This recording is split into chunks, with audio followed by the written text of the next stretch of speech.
Today we're looking at business executives and specifically how you should go about recruiting into your management team. I'm joined by Helen Goddard, founder and director of Cobalt Search. As an executive recruiter, Helen has helped many businesses sourcing and appointing senior candidates. So welcome, Helen. Hello. So let's start. How important are skills versus culture fit when making a senior appointment? It's a really good question, Alistair. And for me, I think it's all about balance. Skills, it's really important to get the skills right, but it is generally easier to assess. And it's also easier to teach people skills with culture fit, which is critical for most of my clients. Getting that culture fit right is really important. It's actually quite hard to assess, but it's also very hard to teach. So getting that assessment part right at the beginning is really important to make sure that you're hiring the right people into your organization that will balance the culture and that will behave in the right ways that work for your organization. Sure. Okay. Now, I've heard recruiters say that their ability to find good candidates is driven by the quality of the brief. What makes a good recruitment brief? So I think there's two things to answer here. One is that a brief is made good by the quality of the information that it contains. So really understanding in depth what your client is looking to hire and why, and what makes somebody great for that role is really important, so that as a recruiter looking for a candidate, you can identify those transferable skills. You're not always looking to move like for like. People often don't want to move from one role to exactly the same role in another company. So as a recruiter, you're trying to find somebody who's got the right transferable skills. So really understanding in depth what the client's looking for. The other thing here I always think is understanding the difference between a job spec and an advert. There's a lot of confusion here, and both internal recruiters and some agency recruiters will quite often use a job spec as an advert, and it really doesn't work. So a job spec is very functional. It's generally a long list, and it's generally pretty dull. An advert has to be a sales message, so it has to be compelling and exciting, all of the reasons why somebody would want to leave their role and come and join this role and this organization. Things like, what are the objectives? What projects will this person get involved in? All of those things will draw somebody in and encourage them to apply. Okay, good answer.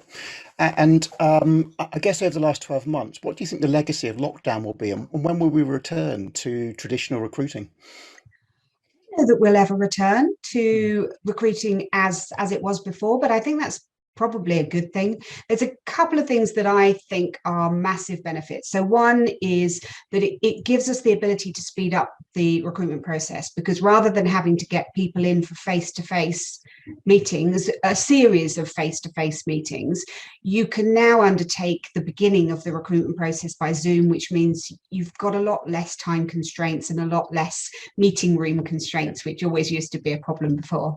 So it speeds things up, hopefully. And there's still a huge benefit to face-to-face interviewing. And now we're back in a place where we can do that. That's brilliant.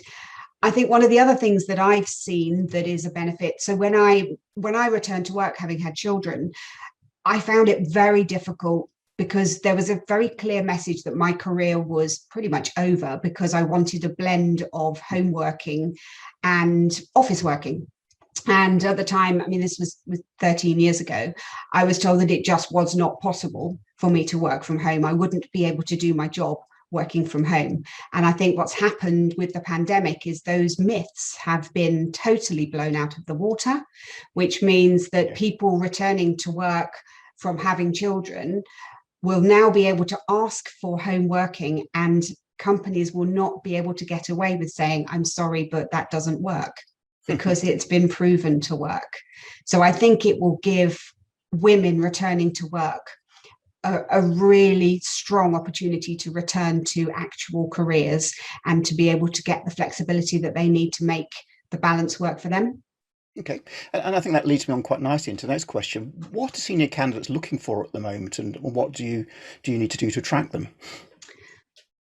So at the moment, we're finding it's very much a candidate-driven market.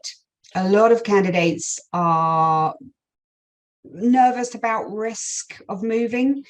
It's difficult at the moment with the lack of on-site presence and the requirement to still do a lot of work from home and remotely. There's a challenge for anybody joining a new organization. So when you start in a new organization, you have to prove yourself. You have to prove that you can do the job. You have to build relationships within the organization. And it's not impossible. Of course, it's not impossible to do from a remote perspective. It's just more difficult. So you imagine as a senior person joining, and we had this situation where we placed a chief financial officer in an organization. They were interviewed all online. This was in the middle of the pandemic back in, I think, May, June last year. They were interviewed all online. They never met their team. They didn't meet their bosses. And they started and then did the first, I think, 10 months without meeting anybody. And it was incredibly challenging from both sides. So I think to ask your question, what are candidates looking for? I would say they are looking for passion and enthusiasm about what the role is, where the company is going, where the business is heading, what the success story has been, but also what it will look like in the future, and the ability to get involved in driving that forward. And I think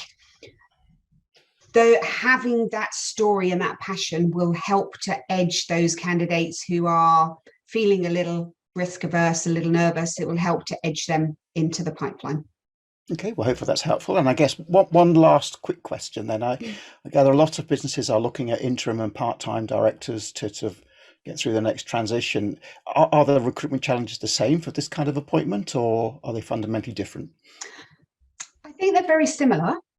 Interim is a great solution, particularly at the moment where companies have a specific need to drive transformation. And once that transformation is complete, the need isn't there anymore. So an interim is a great solution for that. From a recruitment challenge perspective, I'd say, yeah, very similar. You've got an added challenge with interim in that generally you can only consider people who are either immediately available or at a short notice. Interim tends to be more urgent. It's not always the case, but it tends to be more urgent. And of course, that urgency reduces your talent pool. But I'd say from a recruitment perspective, it's very similar. Culture fit is still really, really important for interim, the same as it would be for permanent full-time. Good. Okay. Well, thank you, Helen. So I'd like to thank Helen Goddard for talking to me today, and for anybody watching this video. For more advice on business growth, look at my YouTube channel or my webpage at revenueworks.co.uk. And in the meantime, let's keep on growing. Thank you, Alistair.